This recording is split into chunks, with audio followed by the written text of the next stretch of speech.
आमदारांनी आम्हाला फक्त 52 कोटी दिला असं म्हणतात, परंतु शिवाजीराव पाटलांनी चंदगडचं एक चेहरामोहरा बदलण्याच्या दृष्टिकोनातून 8 महिन्यामध्ये 193 कोटीचा निधी आणला. त्या निधीमध्ये आम्ही असा विचारही केला नव्हता की चंदगडमध्ये अशा सुविधा करू शकतो. ज्या सुविधामध्ये सगळ्यात प्रथम जी गोष्ट आहे ती पाण्याची सुविधा. 24,50,00,000 रुपयाचं स्वच्छ पाणी हे जांभरे प्रकल्पातून चंदगडला आणण्याचा त्यांनी ध्यास आपल्या मनामध्ये घेतला आणि त्याची मंजुरी घेतली आणि त्याच्या कामाचा शुभारंभ आणि सर्व गोष्टी त्यांनी केल्या. त्याचबरोबर इलेक्ट्रिसिटीचा ज्या वायरिंग वगैरे वायरा वगैरे आहेत त्या लोकांना आमच्या इकडे चंदगडमध्ये काही असे इन्सिडेंट झाले, भरपूर जणांना घरात छोटे छोटे रस्ते आहेत त्यामुळे शॉक वगैरे लागणे अशी परिस्थिती होती. ह्या त्यांनी गोष्टी जाणून घेतल्या आणि त्याच्यासाठी 52.5 कोटीचा निधी अंडरग्राऊंड लाईटिंग करण्याच्या दृष्टीकोन त्याला 52.5 कोटी रुपये लावलेले आहेत. हा सगळा विचार करत असताना ड्रेनेज सिस्टम चंदगडमध्ये भरपूर ठिकाणी तुम्ही बघितलं असेल तर घाणीचं साम्राज्य आहे. डास, काही आजार, डेंग्यूचे आजार, अनेक आजार त्याच्यापासून निर्माण होतात.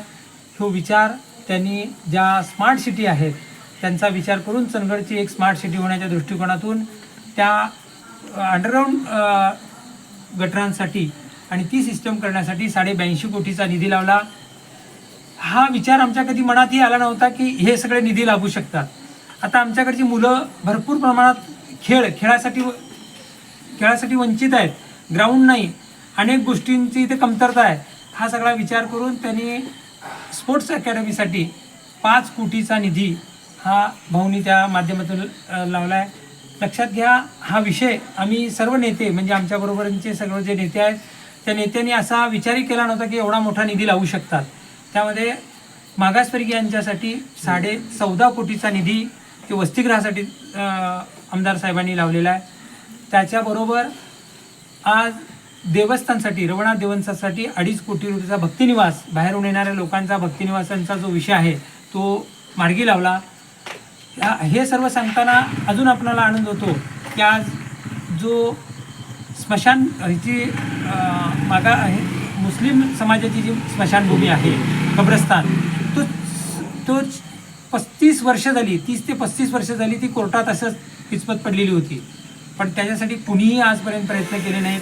पण भाऊ ज्या वेळेला आले त्यावेळेला भाऊनी स्वतः येऊन उभा राहून दोन्ही समाजाला, शाळेची कमिटी अधिक मुस्लिम समाजाची कमिटीला सांगून त्यांच्यामध्ये एक समेट घडवून आणला आणि त्या भिंतीचा जी भिंत संरक्षण भिंत आहे ती भिंत मांडण्यासाठी तिथं 2.5 कोटी रुपये लावले. त्याचबरोबर स्टेडियमसाठी 1.5 कोटी रुपये लावून स्टेडियमसाठी सुद्धा 1.5 कोटी रुपये लावले. अशा अनेक योजना की आम्ही स्मार्ट सिटी म्हणतो ती करण्याच्या दृष्टिकोनातून शिवाजीराव पाटील साहेब काम करत असतात. सर्व लोकांनी आमचा चिन्ह आहे कमळ आणि आमच्याबरोबरचे सहयोगी